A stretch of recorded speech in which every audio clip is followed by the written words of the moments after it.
Bonjour à tous et à toutes, hein. Merci beaucoup à nos différents participants qui sont connectés aujourd'hui pour la session stratégie gagnante de recherche d'emploi, donc qui est une suite logique des différents thèmes qu'on a eu à traiter. On a eu à traiter les thèmes sur récemment, donc dernièrement, c'est le CV et la lettre de motivation. On a vu le PPP, le projet personnel et professionnel. Tous ces thèmes-là sont les outils de recherche d'emploi. Maintenant, une fois qu'on a ces outils-là, il faut se déployer sur les réseaux afin de pouvoir, en tout cas, avoir une bonne stratégie, afin de pouvoir avoir un bon réseau de recherche d'emploi et donc mettre en place une stratégie de recherche d'emploi. Et maintenant, une fois cette stratégie mise en place, nous allons continuer sur d'autres thèmes comme la candidature, en tout cas comme l'entretien d'embauche, etc. Il y a beaucoup d'autres thèmes qui vont suivre pour vous dire que il y a différents thèmes, mais c'est une suite logique. C'est la raison pour laquelle il est intéressant de suivre tous les thèmes, toutes les sessions pour avoir la main, parce que c'est une suite logique qui nous permet en tout cas de pouvoir avoir tous les outils de recherche d'emploi, tout en tout cas en termes de techniques de recherche d'emploi, qu'on soit au top et qu'on soit très compétitif sur le marché de l'emploi. Je ne cesse de le rappeler, le marché de l'emploi est très compétitif. Chaque année, hein, il y a 300 000 nouveaux demandeurs d'emploi qui arrivent sur le marché. Donc, en termes de connaissances et compétences, il y a beaucoup de personnes qui ont la connaissance et la compétence. Maintenant, encore faut-il avoir la possibilité d'exprimer ces connaissances et ces compétences. Et cette possibilité-là, on l'a que si on a une bonne stratégie de recherche d'emploi, si on maîtrise les outils de recherche d'emploi, qui est en réalité l'outil déterminant qui permet de décrocher un entretien et de pouvoir par là même s'exprimer dans les entreprises. Donc, il est important de suivre tous les thèmes. Maintenant, il est encore plus intéressant, lorsqu'on suit les thèmes, d'avoir un prérequis. Et ces prérequis-là, nous les avons à travers les modules d'employabilité en ligne. Sur la plateforme de ForceN, je ne cesse de le rappeler, il y a des modules d'employabilité, il y a le PPP qui est là, qui est composé de différents modules, en tout cas différentes activités. Il y a la candidature qui est là-bas, qui est composée de différentes activités. Il y a la recherche d'emploi qui est là-bas. Lorsqu'on exploite ces ressources-là, on a en tout cas un prérequis qui permet aujourd'hui, lorsque nous accueillons un expert comme Abdoulaye, de pouvoir pousser la réflexion, de pouvoir en tout cas soutirer le maximum d'informations sur lui et de pouvoir en tout cas par là même développer encore plus notre employabilité et optimiser en tout cas, maximiser nos chances de trouver un emploi. En tout cas, je vous remercie d'être là. Merci beaucoup à Monsieur Détesen qui est en chargé d'employabilité, hein, qui nous suit aussi. Il y a Monsieur Abdoulaye Sissé qu'on accueille aujourd'hui, qui est un sociologue, hein, et un psychologue conseiller en orientation scolaire et professionnelle. Monsieur Cissé va nous dire principalement en quoi consiste son métier de psychologue conseiller, hein, en orientation professionnelle scolaire et professionnelle, hein, pour nos apprenants, pour qu'ils savent en tout cas votre domaine de prédilection. Après, nous animons le thème, la stratégie gagnante de recherche d'emploi avec M. Abdoulaye Sissé. Alors, M. Sissé, je vous donne la parole pour l'introduction et par là même démarrer la présentation. Monsieur Sen, je vous garde pour la fin. Après, je vous donne la parole. Merci beaucoup à toutes et à tous et bonne session. Monsieur Sissé, vous avez la parole.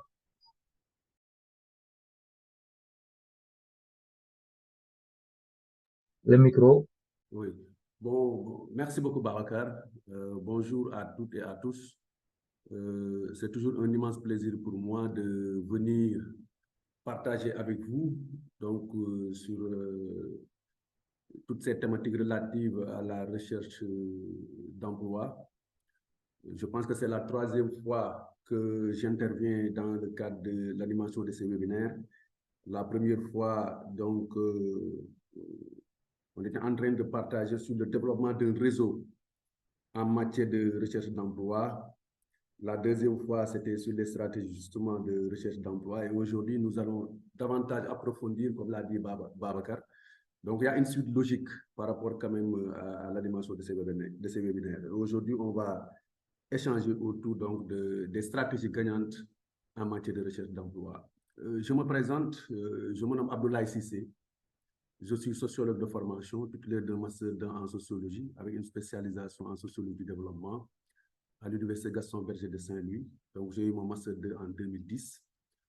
Par la suite, j'ai un peu travaillé dans la coopération bilatérale, notamment au niveau du MCA, le Millennium Challenge Account. En 2014, j'ai fait le concours d'entrée à l'École normale supérieure d'enseignement technique et professionnel, donc pour intégrer le département des psychologues conseillers. Donc, je suis sorti en 2016 et affecté au CAOSP, le Centre académique de l'orientation scolaire et professionnelle de Kolda, en tant qu'adjoint du directeur. Et j'avais en charge le bureau information, orientation et insertion professionnelle. Maintenant, je suis également, présentement, je travaille pour le compte de Enabel, Agence belge de développement, comme expert en charge de la prévention et de la lutte contre les violences sexuelles basées sur le genre. Donc, depuis 2019, je suis à Enabel comme expert dans le pilier santé. Donc, voilà une vraie présentation voilà, de votre serviteur. Alors, le son est faible, on me dit. Est-ce que vous pouvez un peu parler un peu plus fort ou revoir les paramètres? Ok, le son est un peu faible. Ok, d'accord. Partager. Est-ce que vous voyez l'écran?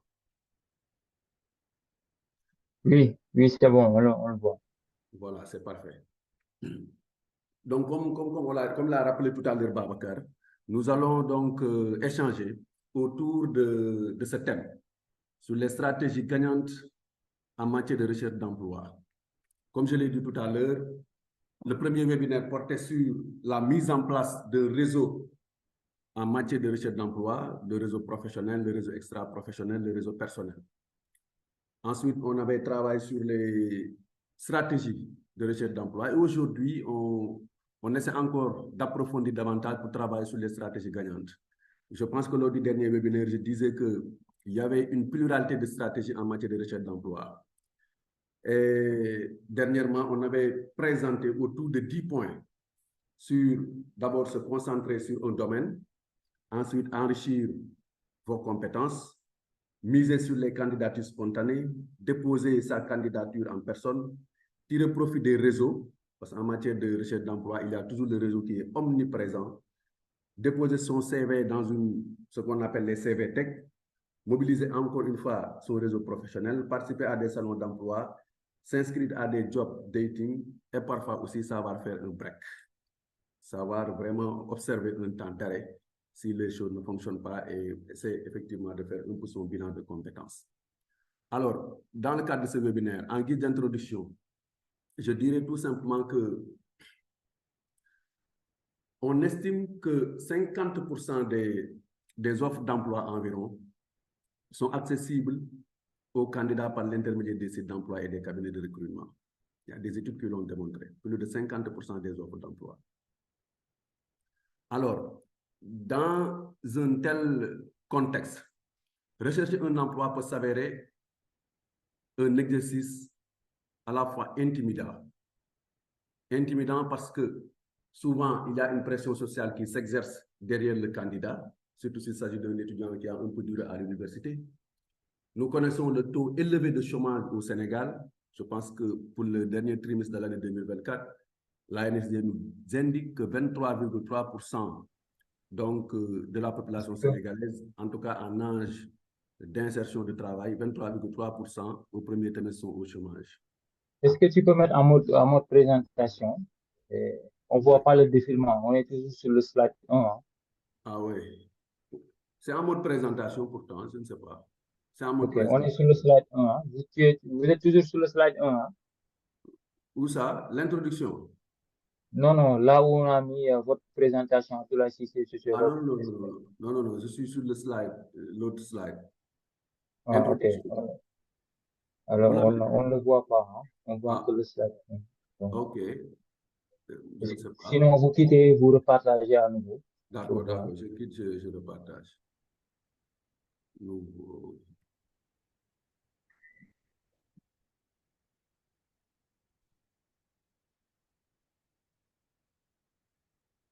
Ok, c'est bon.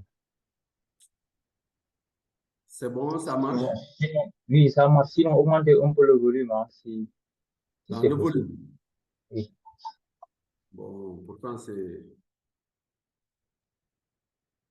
Sinon, les autres, si c'est bon à votre niveau aussi, le volume, si c'est bon à votre niveau, vous me signalez. Peut-être que c'est du côté des apprenants qui signalent, quoi. Ouais. Le volume est au fond, hein, je pense. C'est bon, on me signale que c'est bon. C'est bon, d'accord. Oui. Donc, je disais tout à l'heure que rechercher un emploi peut s'avérer être très intimidant au Sénégal. Comme nous le savons tous, il y a souvent une certaine pression sociale qui s'exerce à un certain âge. Vous êtes étudiant, donc vous êtes soutien de famille. Vous passez 5 années à l'université sans une insertion. Souvent, il y a la pression sociale qui s'exerce. Même au niveau de votre quartier, souvent les gens disent, voilà, le gars, qu'est-ce qu'il fait? Il a trop duré à l'université. Et ça, c'est une pression sociale donc, qui s'exerce donc, autour du candidat à l'insertion. Il y a un autre facteur interne, le taux de chômage qui est très élevé au Sénégal, qui tourne autour de 23,3%, selon les dernières informations donc, données par l'ANSD au premier trimestre de l'année 2024, qui est également un goulet d'étranglement. Il y a également le système d'auto-emploi qui est très faible, l'auto-emploi. Effectivement, il y a beaucoup de mécanismes qui sont mis en place au niveau stratégique, au niveau politique, mais qu'à cela ne tienne, en tout cas, l'auto-emploi pose encore problème. Ensuite, comme nous le constatons tous, il y a également un recrutement clientéliste. Souvent, si vous n'êtes pas membre d'un réseau, si vous n'êtes pas membre d'une institution, si vous n'êtes pas membre d'une association, parfois il peut vous être extrêmement difficile de trouver un emploi. Donc, cela revient encore sur la notion de réseau sur laquelle nous avons déjà échangé. Babacar l'a rappelé tout à l'heure. Au Sénégal, chaque année, il y a 300 000 nouveaux demandeurs d'emploi.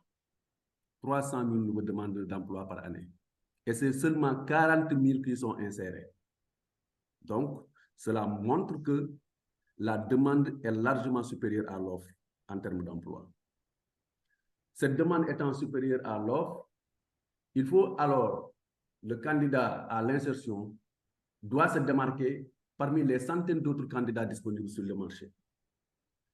Maintenant, pour mettre toutes les chances de son côté, durant cette période parfois compliquée, nous allons partager avec vous dans le cadre de ce webinaire donc quelques points, quelques stratégies sur lesquelles vous pouvez vous appuyer pour non seulement optimiser vos chances de recherche d'emploi, mais également vos chances d'insertion et enfin de réaliser vos rêves. Cette présentation donc sera articulée autour de ces différents points. D'abord, le candidat à l'insertion doit définir des objectifs clairs, avoir un projet professionnel et un projet personnel, savoir bien utiliser son réseau, prendre du temps également pour élaborer ce qu'on appelle un tableau de bord. Le tableau de bord est extrêmement important. Nous allons y revenir tout à l'heure.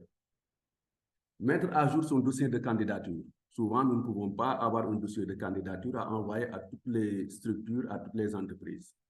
Il faut savoir quand même mettre à jour ce dossier et, comme je l'ai rappelé la dernière fois, calibrer notre dossier de candidature par rapport aux exigences du poste. Le candidat doit également être très bien organisé. Savoir explorer le marché invisible des offres d'emploi. Je l'ai rappelé tout à l'heure, 50% des offres d'emploi sont accessibles par l'intermédiaire de sites d'emploi et de cabinets de recrutement. Il y a autres 50% donc, qui sont dans le marché caché. Donc, il faut savoir explorer ce marché invisible ou caché. Et enfin, nous allons terminer par quelques conseils pratiques, ce que j'appelle le bréviaire du candidat à l'insertion. Pour le premier point, le candidat doit savoir définir des objectifs clairs. Et pour être efficace, il faut que vous ayez une idée précise de ce que vous souhaitez faire. Qu'est-ce que je souhaite faire dans la vie? Au terme de mes études, ou en tout cas, je suis encore étudiant, mais je dois me projeter par rapport à ce que je souhaite faire au terme de ma formation. Et cela, il y a un outil extrêmement important qui pourrait vous aider. C'est ce qu'on appelle un projet professionnel et personnel sur lequel nous allons revenir tout à l'heure. Au-delà de ce que vous souhaitez faire, vous questionnez également de ce que vous êtes capable d'apporter à une entreprise. Et là, quand on parle de ce que vous êtes capable d'apporter à une entreprise, on fait référence à vos compétences. La compétence, elle est personnelle, mais la compétence, elle est également technique, pour ne pas dire professionnelle. De dresser une liste des domaines dans lesquels vous avez de l'expérience et qui vous intéressent, des endroits où vous souhaitez travailler, du taux de travail en termes de temps que vous recherchez. Est-ce que je voudrais faire un travail à temps plein ou bien un travail en demi-temps ou bien en mi-temps? Donc, in fine, je dirais que plus vous serez précis dans votre recherche d'emploi, mieux vous pourrez donc vous orienter dans l'épaisse jungle des offres d'emploi. Le candidat à l'insertion doit avoir de ce fait un projet personnel et professionnel clair. Ce projet personnel doit tenir compte à la fois de vos centres d'intérêt. Quand on parle de centres d'intérêt, c'est ce qui nous intéresse, ce que nous voulons faire, parce que le travail doit nous procurer ce que j'appelle un épanouissement à la fois personnel. Je dois vraiment me sentir à l'aise dans mon poste de travail. Donc, je dois me réjouir de ce que je fais. Et pour cela, mes centres d'intérêt sont importants. Je dois avoir un épanouissement à la fois personnel et professionnel. Ce qui est important pour vous, mais également de vos qualités, de ce que vous savez faire, de la réalité du marché, du travail, mais également du secteur d'activité que vous visez. Donc, vous devez collecter suffisamment d'informations pour le faire. Et pour cela, la première chose à faire, c'est effectivement de faire un bilan. Un bilan sur sa situation sanitaire. Est-ce que ma santé me permet d'exercer un tel travail ou en tout cas une telle fonction, ma situation sanitaire? Par exemple, si je suis souffrant, si je souffre d'un handicap quelconque, donc il y a des missions que je ne pourrais pas accomplir dans le cadre d'une entreprise. Mais également, votre situation familiale. Souvent, les aînés, il y a beaucoup d'attentes qui sont formulées autour d'eux. Je suis l'aîné de la famille, donc la famille a investi sur mes études et je dois quand même travailler pour faire un retour sur investissement. Et souvent, la pression sociale dont je parlais tout à l'heure est extrêmement forte sur les aînés. Donc, votre situation familiale peut déterminer également votre cursus ou en tout cas votre itinéraire en termes de recherche d'emploi et d'insertion. Faire un bilan de compétences. Quelles sont mes forces? Quelles sont mes faiblesses? Quelles sont les opportunités que le marché de l'emploi m'offre? Mais également, quelles sont les menaces qui se dressent devant moi et que je dois effectivement éviter. Mais également vos aptitudes. Quelles sont les aptitudes intrinsèques qui sont en moi et que je pourrais utiliser pour faciliter véritablement mon insertion? Donc, se poser un certain nombre de questions. Analyser le marché de l'emploi, la situation de l'offre par rapport à mon domaine. Quelles sont les filières porteuses? Si je suis toujours en tout cas en situation d'étude pour essayer effectivement de diversifier mes compétences, mais également d'étudier les filières porteuses et de m'inscrire pour pouvoir trouver une insertion au terme de ma formation. Et maintenant, les opportunités donc, qui sont disponibles au niveau du marché de l'emploi. Se former et se professionnaliser. Souvent, à l'université, nous suivons une formation générale, théorique. Et aujourd'hui, il est reconnu qu'une formation à 100% théorique donc, ne favorise pas, ou en tout cas ne facilite pas l'insertion des candidats. Donc, la professionnalisation devient de ce fait un impératif pour le candidat à l'insertion. Je suis sociologue de formation. J'ai suivi une formation en sociologie générale, mais je dois à un certain moment me spécialiser dans un domaine spécifique sur les études de genre, ou bien en sociologie du développement, en sociologie du travail, en sociologie des organisations. C'est ça qui va me distinguer des autres collègues sociologues, parce que peut-être eux, ils n'ont pas de spécialisation. Ou bien en gestion de projet, pour travailler au niveau des ONG, ou en tout cas dans le privé. Je suis par exemple géographe. Je me suis spécialisé en système d'information géographique, en environnement ou en aménagement du territoire. Donc, voilà ce qu'on appelle la professionnalisation, c'est dans un domaine particulier. Et maintenant, votre formation générale va renforcer cette formation professionnalisante. Mais également, le candidat à l'insertion doit travailler ce qu'on appelle son mindset, c'est-à-dire son esprit, pour devenir un entrepreneur à succès. Souvent, le blocage se trouve au niveau mental, au niveau psychique. Souvent, le blocage, c'est à ce niveau. Donc, si on n'est pas suffisamment bien préparé au plan mental, au plan psychologique, on peut avoir effectivement des freins par rapport à notre insertion. On peut rapidement se décourager. Alors que le candidat à l'insertion, tant qu'il n'est pas inséré, tant qu'il n'a pas encore trouvé de travail, il doit quotidiennement se motiver et pour cela, il faut avoir un fort mental. Donc, le mental est extrêmement important pour le candidat donc, à l'insertion. Se fixer des objectifs à court, à moyen et à long terme. Quels sont mes objectifs à court terme? C'est de faire une formation professionnalisante pendant 2 ans, donc me doter de compétences pratiques qui vont me permettre, au terme de cette formation, d'avoir des possibilités de proposer ces compétences à des structures qui en expriment le besoin ou bien à des structures que j'ai identifiées préalablement et qui pourraient effectivement être intéressées par ces compétences. Les compétences à moyen terme, c'est une insertion sans pour autant miser sur les revenus ou encore le salaire. L'essentiel, l'objectif à moyen terme, c'est de capitaliser une expérience. J'ai les compétences dans mes objectifs à court terme. Dans mes objectifs à moyen terme, c'est effectivement de capitaliser une expérience. Et dans mes objectifs à long terme, c'est de pouvoir fusionner ces deux-là, les compétences pratiques techniques, l'expérience, pour véritablement avoir une insertion qui pourrait me permettre de décrocher une insertion ou bien en tout cas d'avoir un CDI, un contrat à durée indéterminée, ou bien en tout cas de revaloriser également ce que je gagne, le salaire que j'avais dans le court terme. Donc, le candidat doit avoir en vue ses objectifs. Un objectif à court terme, c'est la formation, le renforcement de compétences. Un objectif à moyen terme, c'est la capitalisation d'expérience. Et un objectif à long terme, c'est effectivement d'être expert dans mon domaine et d'avoir des connaissances, des compétences à proposer aux structures qui en expriment le besoin et effectivement de booster le salaire que je percerai. Utiliser son réseau. Le candidat à l'insertion doit quotidiennement entretenir son réseau. On l'a dit la dernière fois. Et entretenir son réseau, c'est effectivement de faire ce qu'on appelle une candidature spontanée.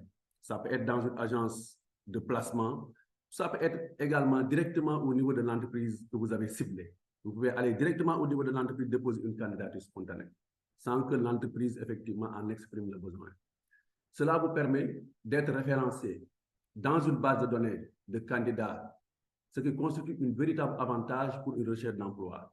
Alors, n'hésitez pas à vous servir de cet outil de candidature spontanée afin de maximiser vos chances de trouver un emploi dans votre secteur. Parlez à votre entourage. Votre entourage, c'est le réseau proche. Je pense que la dernière fois, on avait parlé des liens forts et des liens faibles. Donc, l'entourage fait partie des liens faibles. Donc, une théorie développée par un sociologue américain qu'on appelle Mark Granovetter. Donc, l'entourage, demandez-le régulièrement s'ils entendent parler d'ouverture professionnelle qui pourrait vous correspondre. N'hésitez pas non plus à relancer certains anciens collègues avec qui vous entretenez de bonnes relations. Votre cercle social, donc, est l'un des meilleurs atouts que vous pouvez avoir pour vous ouvrir des portes dans le monde professionnel. Toujours dans le cadre de ce réseau, n'hésitez pas à vous inscrire sur des moteurs de recherche d'emploi.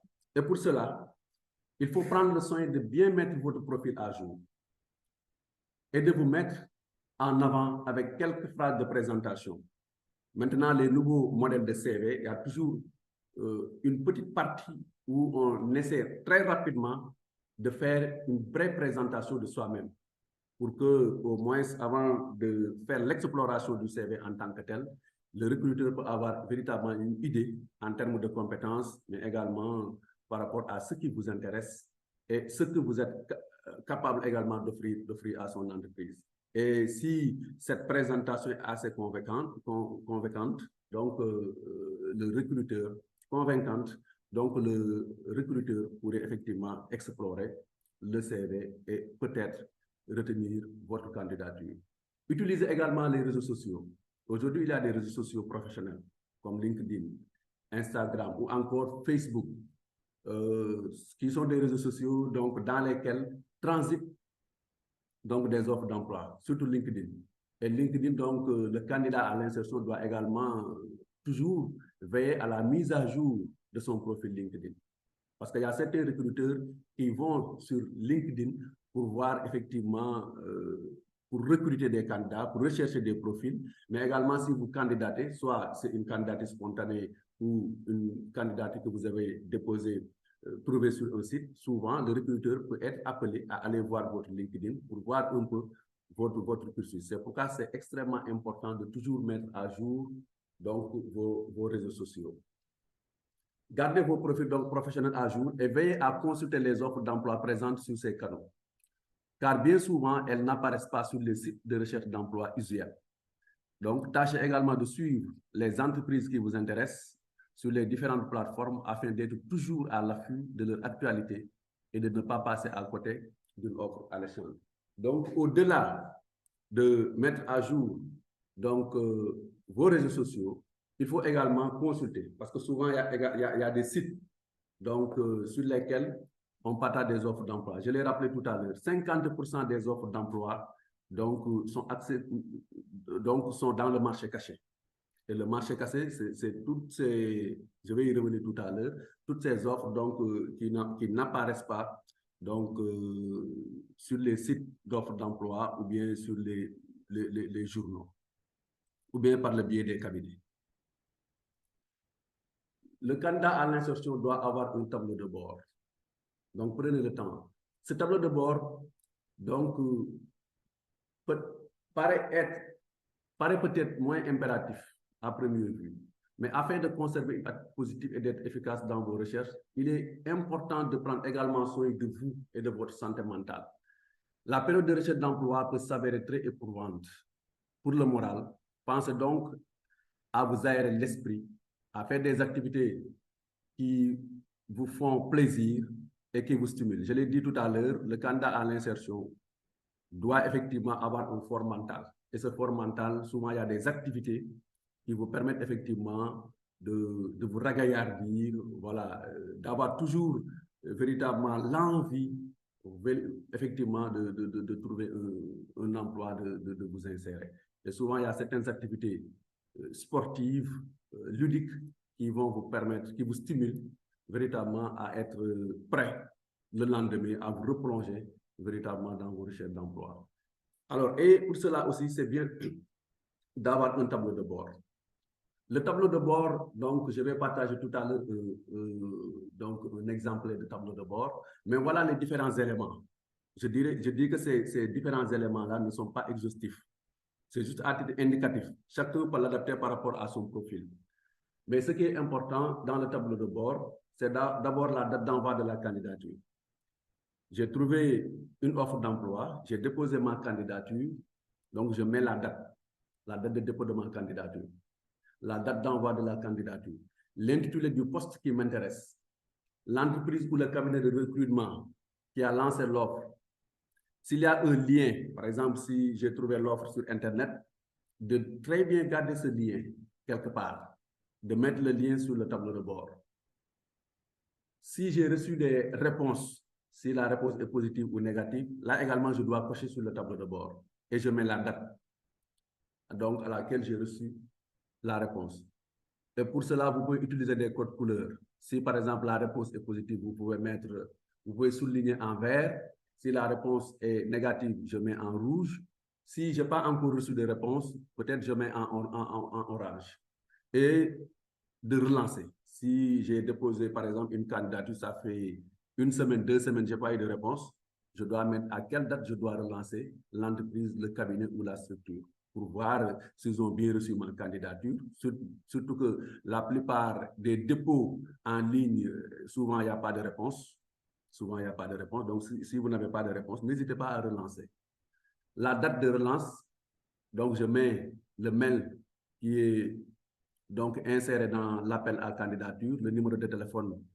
Si j'envoie un mail, on ne répond pas, je peux relancer par téléphone ou je peux relancer également par courrier. Si on m'a calé une date pour l'entretien, là également, je dois mettre sur le tableau de bord. Là également, vous pouvez utiliser des codes couleurs. Le nom du contact au niveau de l'entreprise, du cabinet, ou en tout cas de l'institution recruteuse. La fonction du contact, mon contact au niveau de l'entreprise, quelle est sa fonction? Est-ce que c'est un logisticien? Est-ce qu'il est membre de la direction des ressources humaines? Est-ce que c'est quelqu'un que je connais au niveau de l'entreprise? Je peux de temps en temps relancer. J'ai son adresse mail, mais également son numéro de téléphone. Voilà donc des éléments importants que nous pouvons mettre sur un tableau de bord. Maintenant, je vais partager un exemplaire de tableau de bord. C'est dans un document Word et un document Excel.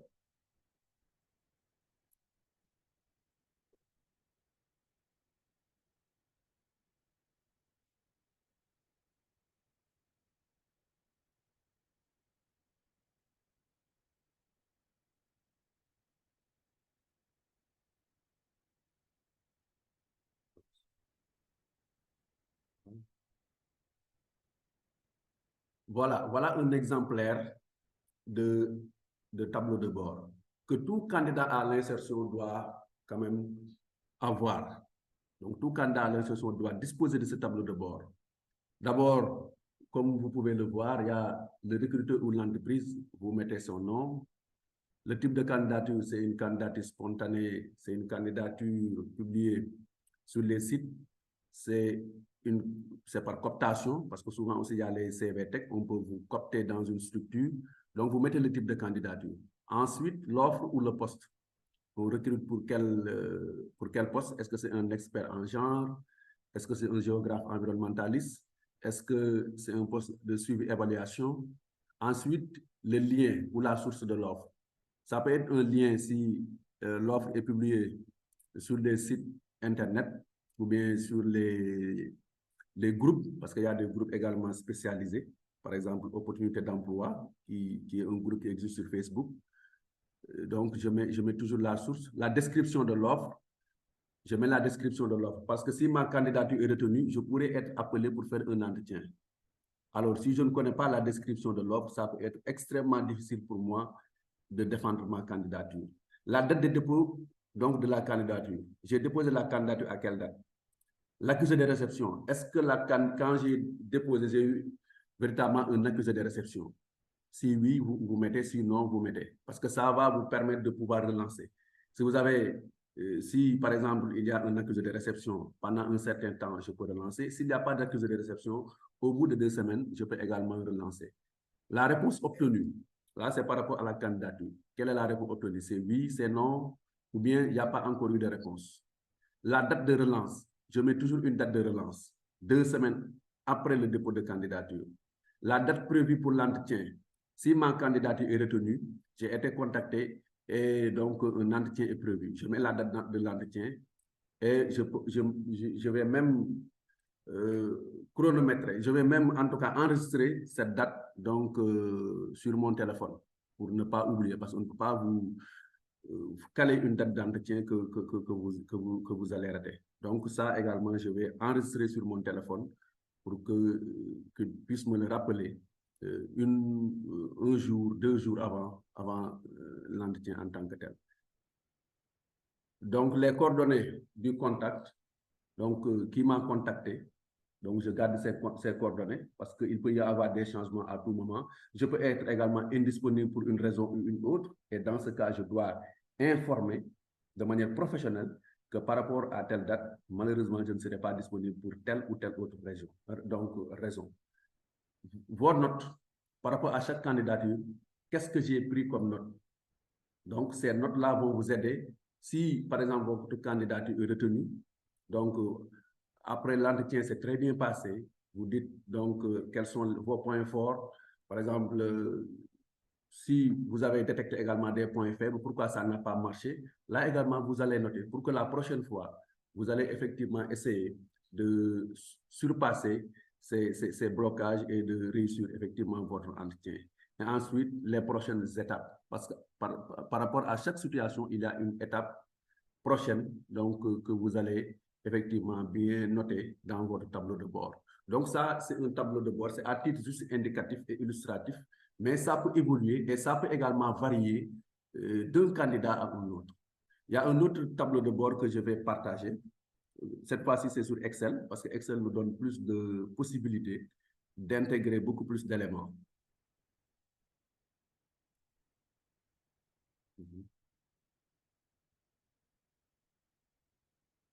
Voilà, là, c'est un tableau de bord sur Excel. Le statut, donc si vous voyez ici, c'est en cours, accepté ou refusé. Donc, j'ai essayé de prendre 3 possibilités. L'offre, par exemple, on recrute un expert genre. Le nom de l'entreprise qui recrute, c'est le cabinet Salam. Le type de candidature, c'est un appel à candidature lancé donc via les quotidiens d'information, via Observateur, Populaire, entre autres. Donc ici, on n'a pas de lien qui mène directement vers l'offre. La description de l'offre, on recrute un expert genre. Donc, pour travailler à l'intégration du genre dans les documents de projet. Il y a un projet qui est là, on travaille à ce que le genre soit intégré dans les documents du projet. Date de candidature, j'ai déposé ma candidature le 15 mai 2024 et la clôture de l'offre donc était prévue pour le 30 mai 2024. Donc, je mets ces 2 dates. Date de dépôt de candidature et date de clôture. C'est important parce que ça va me permettre de connaître la date de clôture parce que je ne peux pas relancer alors que les candidatures ne sont pas encore clôturées. C'est toujours en cours. Il faut attendre donc que les candidatures soient clôturées 2 semaines après, peut-être pour faire une relance. C'est pourquoi c'est toujours important de mettre sa date de candidature. J'ai candidaté 2 semaines avant la date de clôture et 2 semaines après, donc, je pourrais effectivement faire une relance à la structure. Le type de contrat. Le type de contrat, c'est un CDD, un contrat à durée déterminée. La localisation. Donc, le poste sera basé à Kaolack. C'est pourquoi tout à l'heure, je parlais de faire effectivement votre situation familiale, votre situation sanitaire. Est-ce que je suis dans les dispositions de faire le déplacement, d'aller pour une période de 5 ans pour résider à Kaolack? Est-ce que je suis dans ces dispositions-là? Donc, le candidat à l'insertion doit se poser cette question. Parfois, on peut lancer des appels à candidature. On a des candidats, mais si on leur dit que le poste est basé à Kaolack, il y a certains qui disent que bon, Kaolack, c'est trop loin. Moi, je préfère vraiment travailler soit à Dakar, soit à Thiès. Il y a d'autres qui sont soit à Dakar, soit à Saint-Louis. Kaolack, c'est un peu loin, il fait chaud. Voilà. Je n'ai pas de parents là-bas. Donc, il y a beaucoup de paramètres que le candidat doit effectivement prendre en compte, y compris la localisation du poste. Date prévue de prise de service. Donc, la date prévue de prise de service également, il faut bien la noter. C'est le 15 juillet 2024. L'adresse mail de dépôt, vous notez également l'adresse mail de dépôt parce que souvent, c'est via cette adresse qu'on vous répond. Le numéro de téléphone de votre interlocuteur au niveau donc, de l'institution de la structure. Son nom, si vous l'avez, vous pouvez mettre M. Fall, M. Dramé, Madame Diakhaté, donc vous mettez le nom. Ensuite, envoi mail de relance 2 jours après la date de clôture ou 2 semaines après la date de clôture. Donc, vous envoyez un mail de relance. Si vous n'avez pas de réponse, 10 jours après ou 15 jours après, vous pouvez envoyer un mail pour relancer. La date d'entretien. Si vous avez reçu une réponse, on vous propose une date d'entretien. Je l'ai dit tout à l'heure, il faut bien noter cette date et même l'enregistrer sur votre téléphone pour rappel. Donc, la date du deuxième entretien, souvent, il y a un premier entretien, il y a un deuxième entretien, souvent, c'est le dernier. Et les informations, vous notez également les informations diverses sur votre candidature. S'il n'y a pas de réponse, vous mettez candidature sans réponse. Donc, faire une relance s'il n'y a pas de réponse. Donc, les prochaines actions à réaliser, faire une relance le 5 juin 2024, par exemple, soit 25 jours avant la fonctionnalité du projet, le démarrage du projet, c'est prévu pour le 30 juin ou bien au début du mois de juillet. Donc, il faut noter pour voir à quel moment il faut effectivement faire une relance. Et ensuite, l'intérêt donc du poste par rapport à vous, par rapport au candidat. Donc, ça, vous pouvez avoir une échelle de 1 à 5. Si c'est 2, peut-être c'est une candidature qui ne m'intéresse pas, qui n'entre pas en droite ligne avec mon projet personnel et mon projet professionnel. Donc, cette candidature a un intérêt de 2, ça peut avoir un intérêt de 4 ou bien un intérêt de 5. Donc là, c'est juste un exemple. Ça, c'est dans le cadre d'une candidature en cours. Si maintenant votre candidature est acceptée, par exemple, l'offre, on recrute un financier, la structure qui recrute, c'est Planète Eco, type de candidature quotidien d'information, donc c'est partagé via les journaux. On a la date, et là, vous allez noter la date de publication et également la page. C'est à quelle page? Donc, la candidature est publiée dans quelle page? Vous mettez la page. Parce que ça, c'est important lorsque vous devez écrire votre lettre de motivation. Parce que la lettre de motivation doit montrer où est-ce que vous avez trouvé, cette, l'offre. Étudier, description de l'offre, c'est d'étudier les différentes tendances économiques.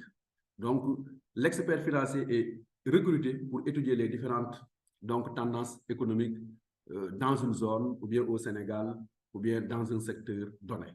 La date de candidature et la date de clôture, le type de contrat, là c'est en freelance, c'est en freelance, donc vous venez offrir vos compétences pour un travail spécifique et dans une durée donnée. La localisation de l'étude est prévue à Dakar pour un budget de 45 000 euros. C'est important aussi, hein, le budget ou bien le salaire que vous propose la structure et sur lequel vous pouvez effectivement échanger, discuter. La date prévue de prise de service, l'adresse mail, le numéro de téléphone. Donc, c'est des questions sur lesquelles nous avons des... Maintenant, si la candidature est refusée, ici, c'est le cas d'un comptable, expertise Dakar, candidature via LinkedIn, donc via les réseaux sociaux. Vous mettez le lien. La description de l'offre, c'est toujours important d'avoir en tête, en vue, en tout cas, cette description de l'offre. Le type de contrat, c'est un CDI, un contrat à durée indéterminée. Le poste est basé à Saint-Louis pour un salaire de 2 000 euros. La date prévue de prise de service, c'est le 5 mars 2024. Vous gardez toujours l'adresse mail, le numéro de téléphone, votre interlocuteur ou bien la personne de contact, l'envoi du mail de relance, le cas échéant, la date du premier entretien, le second entretien qui s'est mal passé. Voilà, le second entretien s'est mal passé. Voilà ce que vous avez mis comme note. Et ensuite, la prochaine action à réaliser et votre intérêt toujours pour cette offre. Donc, voilà 2 exemples de tableau de bord donc, que vous pouvez utiliser et qui pourraient effectivement vous être utiles dans le cadre de votre recherche, d'emploi. On va continuer très rapidement la présentation avec une conclusion et ensuite on va ouvrir donc les discussions qui vont davantage enrichir donc la présentation.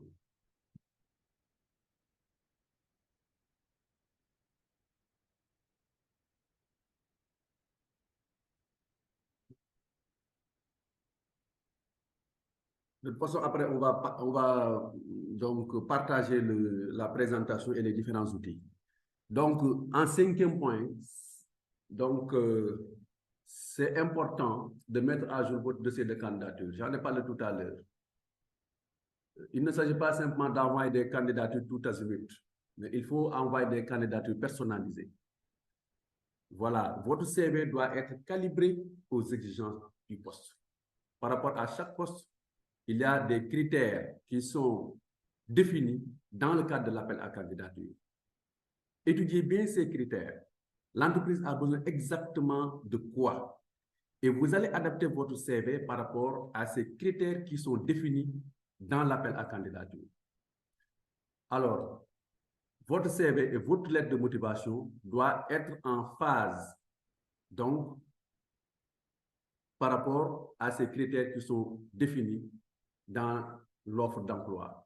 Conservez également ces dernières précisément dans un dossier. Souvent, vous pouvez déposer 4 candidatures, 5 candidatures. Mais par rapport à chaque candidature, il faut ouvrir un dossier, soit dans votre téléphone, soit dans votre ordinateur. Vous avez un dossier. Candidature, par exemple, à force N, vous mettez. Parce que chaque candidature doit être adaptée par rapport aux besoins voilà, de la structure, de l'institution qui recrute. Donc, vous ne pouvez pas avoir un modèle standard que vous envoyez à toutes les structures. Non. C'est pourquoi il est bien, par rapport à chaque dépôt, d'avoir un dossier. J'ai déposé pour Enabel, voilà, je garde ça. J'ai déposé pour Forced, je garde. J'ai déposé au niveau de la ZIZ, je garde. Parce que chaque dépôt doit être spécifique et doit répondre effectivement aux besoins de la structure. Le candidat à l'insertion doit savoir bien organiser.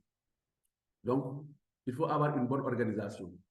Et pour cela, il faut vous fixer des objectifs. Il faut vous fixer des objectifs. Par exemple, le lundi, c'est la relecture du CV et la mise à jour de mon dossier de candidature. Le mardi, je vais rechercher des offres pertinentes en lien avec mon profil et analyser les entreprises qui sont concernées. Le mercredi, c'est prévu pour l'envoi des candidatures, donc organisation, l'envoi des candidatures et l'organisation de mon agenda et de mes contacts. Le jeudi, c'est pour les relances téléphoniques auprès des entreprises au niveau desquelles donc j'ai déjà déposé des candidatures et pour lesquelles je n'ai pas encore obtenu de réponse. Le vendredi, souvent, j'observe un temps de repos, voilà, de répit, je fais un break. Et comme je l'ai dit tout à l'heure, je vais voilà, m'adonner à mes loisirs. Parfois, il est bien, il est même important, primordial de penser à soi-même. Parce que je l'ai dit tout à l'heure, le candidat à l'insertion doit avoir un fort mental, un mental d'acier pour pouvoir toujours se motiver et se relancer. Et le fait d'être organisé vous permettra de rester dans une dynamique de travail positive et de pouvoir constater concrètement vos progrès et de cibler également vos éventuelles difficultés, les difficultés auxquelles donc vous êtes confrontés. Savoir explorer également le marché invisible des offres. Dénicher des offres. Donc, comment accéder au marché caché de l'emploi? Pour cela, il faut travailler votre réseau. L'un des moyens d'accéder au marché caché de l'emploi est de solliciter et de développer votre réseau professionnel. Ce réseau professionnel peut être composé d'anciens collaborateurs, des amis sur LinkedIn, des groupes professionnels, parce que souvent les offres cachées pourront se révéler à vous par le biais de ces différentes personnes, ou en tout cas de ces différentes alliances. Souvent, c'est un réseau professionnel, donc c'est autour de ce réseau où transitent nombre effectivement de candidatures. Et si vous avez un bon réseau, cela peut vous permettre effectivement d'avoir accès à ce marché caché-là. Soyez également actif sur les réseaux sociaux. Même si un candidat a un très bon CV, les recruteurs n'iront pas vers lui. Que s'il se fait connaître, donc il doit se faire connaître. Alors, n'hésitez pas à partager des contenus en lien avec votre secteur d'activité, notamment sur LinkedIn. Vraiment, c'est un réseau professionnel très prisé par les recruteurs. Et dans ce cas, les professionnels verront toujours d'un bon œil les personnes passionnées, actives et au fait des dernières actualités. Souvent, lorsque quelqu'un est nommé même à un poste, voilà, le premier réflexe que les gens ont, c'est effectivement d'aller voir son LinkedIn pour voir s'il a effectivement la compétence par rapport à ce poste-là. Dénicher les offres cachées. Il faut Abdoulaye, on est toujours sur slide 4, hein? Slide 4. Oui, oui, c'est statique. Est-ce que tu peux te déconnecter et revenir? OK. Oui, tu peux arrêter le partage et revenir, quoi, parce que voilà, voilà. Allez-y, OK. c'est ça.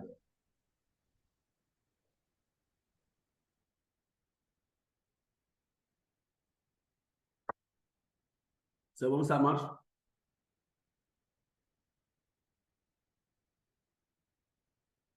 Est-ce que c'est bon? Savoir explorer le marché, c'est ça. Savoir Oui, explorer le voilà. marché. Savoir explorer le marché invisible des offres d'emploi. Donc, il faut savoir dénicher des offres cachées. Et pour cela, il faut cibler la mission qui vous intéresse. Beaucoup de candidats perdent du temps à visualiser des objectifs. Souvent, ce n'est pas très clair. Vous avez des objectifs qui ne sont pas clairs. Du coup, ils tournent en rond. Et en matière de recherche d'emploi, on ne cessera de le dire, le nerf de la guerre, c'est de définir l'intitulé du poste souhaité, puis de lister toutes les sociétés idéales en fonction de leur taille, en fonction de leur secteur géographique, mais également en fonction de leur culture d'entreprise. Ça permettra ensuite d'être en veille sur leur site Internet ou sur leur compte LinkedIn de leurs responsables, afin de dénicher des offres qui n'auraient pas forcément été publiées sur les sites. Donc, c'est toujours bien pour le candidat à l'insertion qui a des compétences dans un domaine spécifique de cibler lui-même des entreprises, d'étudier ces entreprises, de voir qu'est-ce qu'ils offrent, d'avoir un peu l'historique de ces entreprises-là.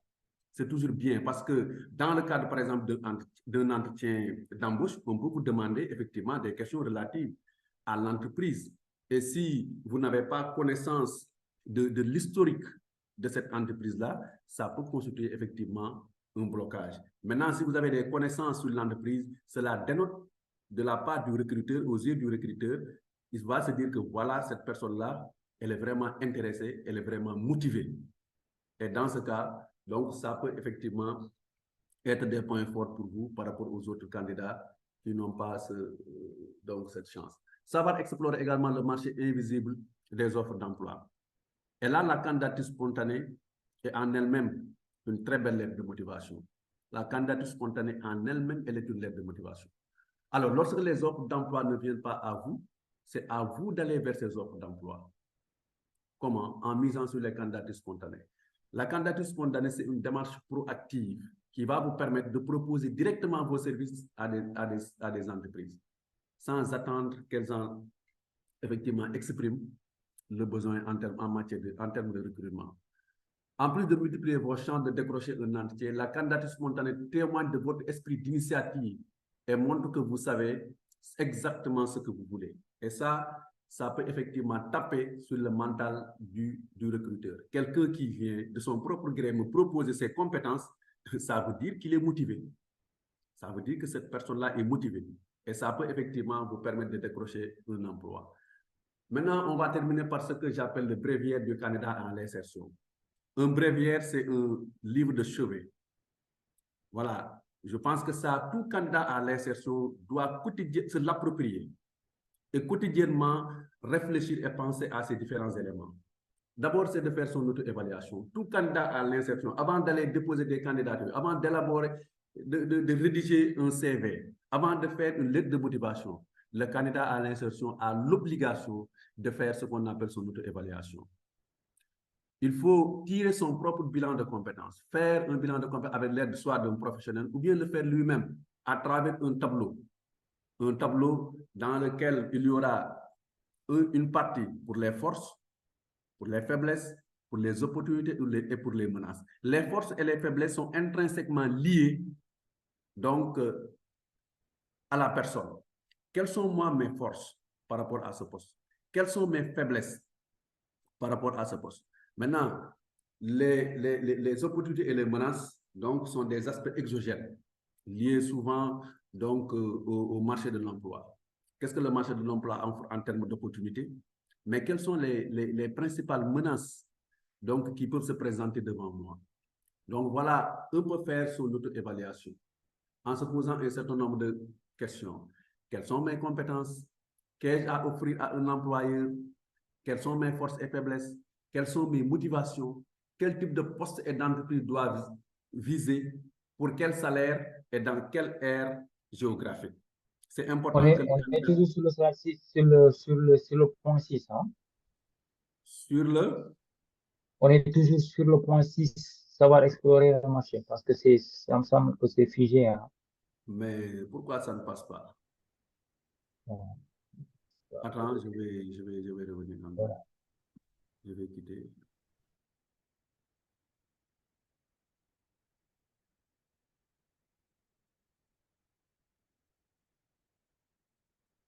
C'est bon?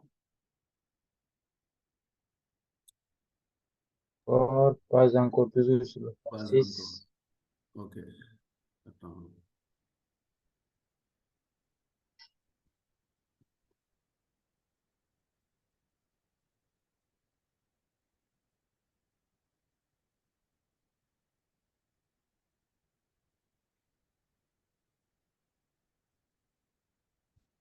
Attends, j'arrête le partage.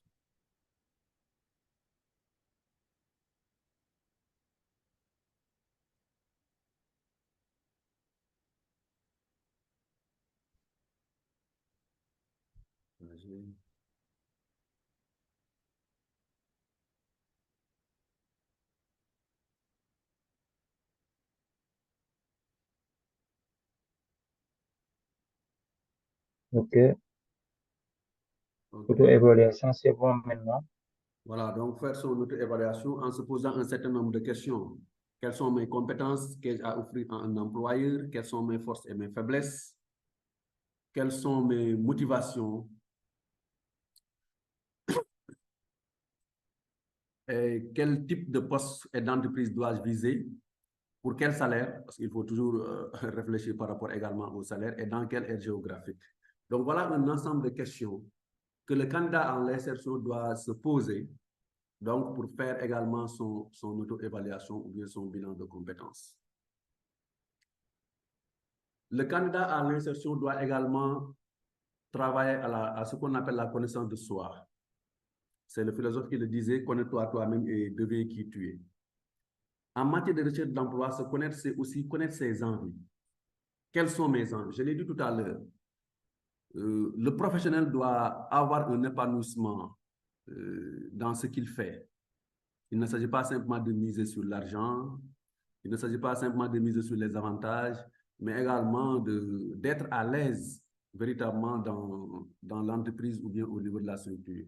Connaître ses capacités intellectuelles, ses aptitudes personnelles, sa santé, sa situation familiale, entre autres éléments. Tous ces éléments-là donc, jouent par rapport donc à l'exercice d'une fonction. Donc, avant de s'engager à l'exercice d'une fonction, il faut effectivement se poser un certain nombre de questions. Le candidat à l'insertion doit également éviter de s'éparpiller. Souvent, c'est ce qui nous arrive.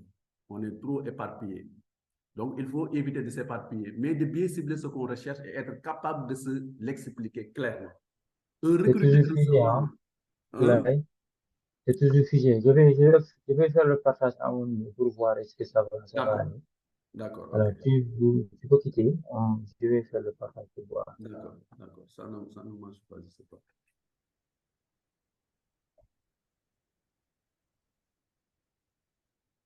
Tu peux arrêter le partage. D'accord, ok. Arrêtez le partage. Ok, c'est bon.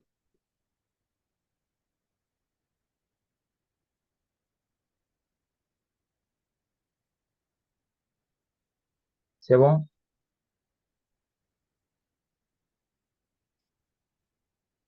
C'est bon, vous voyez mon écran. Oui, c'est bon.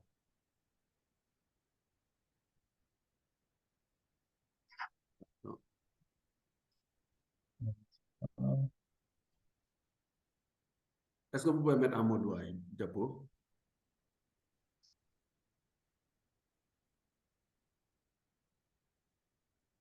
Ok.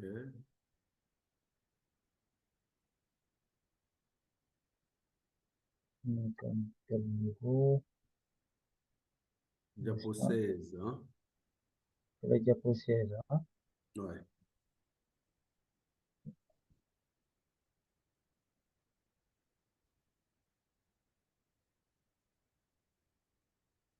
Ah,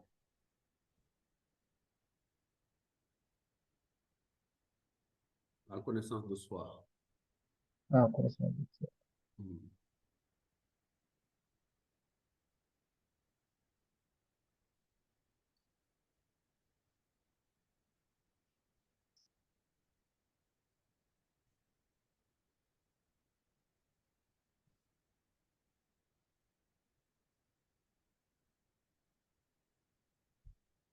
C'est au niveau de conseil pratique, c'est ça? Au niveau, C'est ici, hein? la connaissance de soi, voilà, c'est ça. La connaissance de soi. Donc, je disais tout à l'heure que le candidat doit éviter de s'éparpiller et de bien cibler ce qu'il recherche, mais également être capable d'expliquer, de se l'expliquer très clairement, notamment dans le cadre d'un entretien. Parce que les recruteurs qui reçoivent souvent une candidature qui ne cadre pas avec ce qu'ils recherchent vont tout simplement l'éliminer. L'élimination, donc, est actée d'office. C'est pourquoi je disais tout à l'heure que la lettre de motivation et le CV, qui sont les premiers éléments sur lesquels donc vont se baser les recruteurs, doivent toujours être cadrés par rapport donc aux critères qui sont prédéfinis dans l'appel à candidature. Voilà, autre slide. Éviter de se mettre inutilement des freins.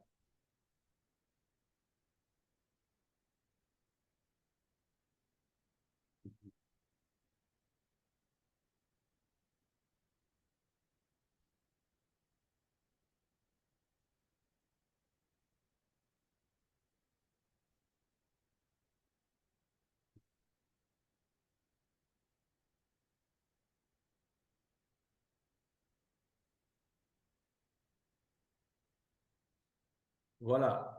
En termes également de conseils pratiques, le candidat à l'insertion doit éviter de se mettre inutilement des freins. Souvent, il y a des gens qui se mettent inutilement des freins, qui disent, souvent moi je le dis, je gère un groupe dans lequel je partage beaucoup d'appels à candidature, beaucoup d'offres d'emploi, et souvent les gens me contactent pour me dire, bon, moi je sais que cette offre-là ne cadre pas à mon profil. Donc, il se met déjà un frein. Je lui dis, non, mais de toute façon, tu es sociologue, le poste pour lequel on recrute, on demande un sociologue, mais essaye, dépose, et ensuite tu verras. Parce qu'il y a beaucoup de critères qui sont dissuasifs. Souvent, dans les appels à candidature, on met des critères dissuasifs. C'est pour pousser le candidat à se dire que, bon, moi, je sais que je ne suis pas capable de faire ce travail, donc cela ne cadre pas à mon profil. Mais si vous avez un profil similaire, déposez. Parfois, on met 5 ans d'expérience. Vous n'avez que 3 ans d'expérience. Peut-être ceux qui ont 5 ans d'expérience ne sont pas intéressés. Vous avez 3 ans d'expérience, mais déposez votre candidature. Si véritablement vos compétences, votre expérience intéresse le recruteur, sans aucun doute, vous allez être donc contacté et convoqué à un entretien. Donc, ne vous mettez pas inutilement des freins.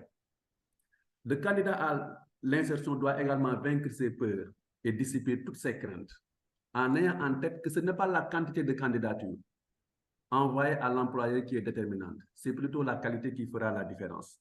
Souvent, on recrute 250, il y a 1000 candidatures. Et vous vous dites, bon, de toute façon, moi, je n'ai aucune chance devant des candidats qui ont le master, devant des candidats qui ont le doctorat, entre autres. Alors que peut-être vous, qui êtes titulaire d'une licence, peut-être ce sont vos compétences donc, qui sont besoin dans le cadre de cette offre, de cet appel à candidature. Par exemple, quelqu'un qui a un doctorat, peut-être aura un frein par rapport à la proposition salariale.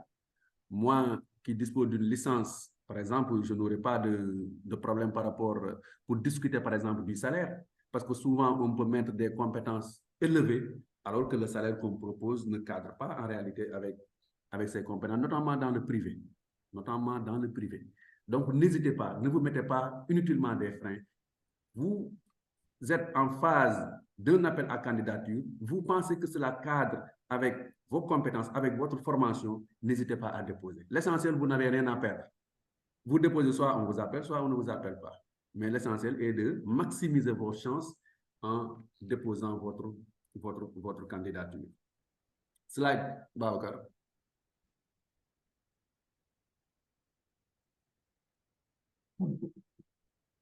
Voilà, le candidat à l'insertion doit également préparer le plus tôt possible donc son insertion.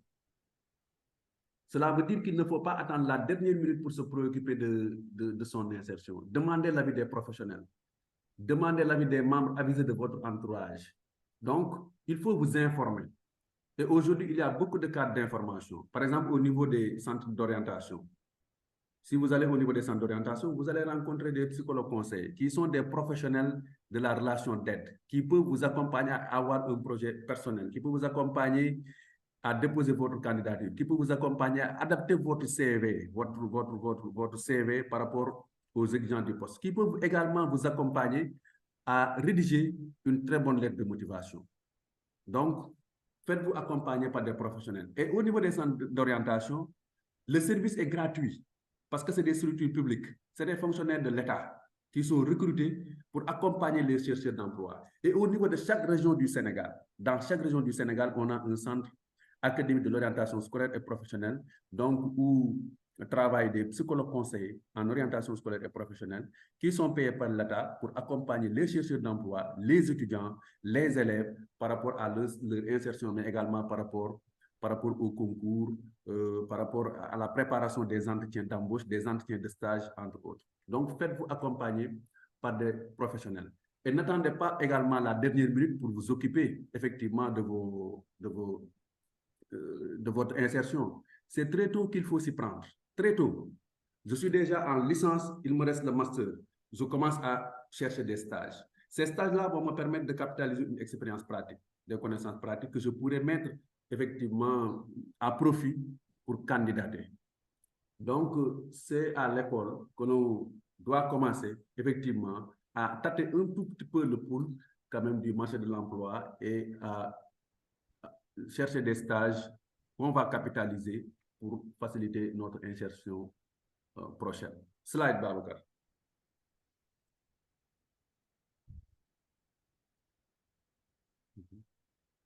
C'est bon, oui. Allez-y. Oui.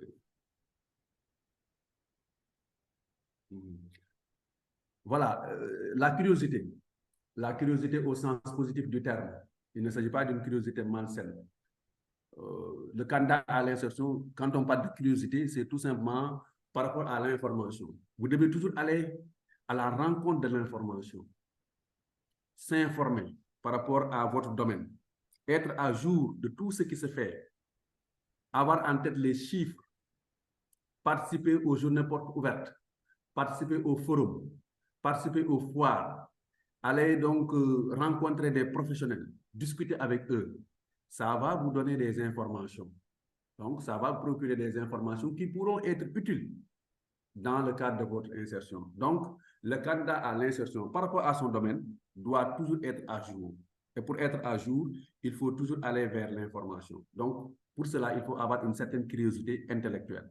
Et c'est cette curiosité intellectuelle qui vous permet effectivement de disposer de toutes les informations par rapport à votre domaine de compétences. Donc, tout candidat à l'insertion doit s'informer par rapport à son domaine de compétences parce que, comme on l'a dit, les choses évoluent de manière très vite. Donc, il faut que le candidat à l'insertion, effectivement, soit suffisamment outillé pour suivre ces informations et être en mesure quand même d'avoir les toutes dernières informations par rapport à son domaine de compétences. Donc, c'est une curiosité intellectuelle au sens positif véritablement du terme. Prochain slide.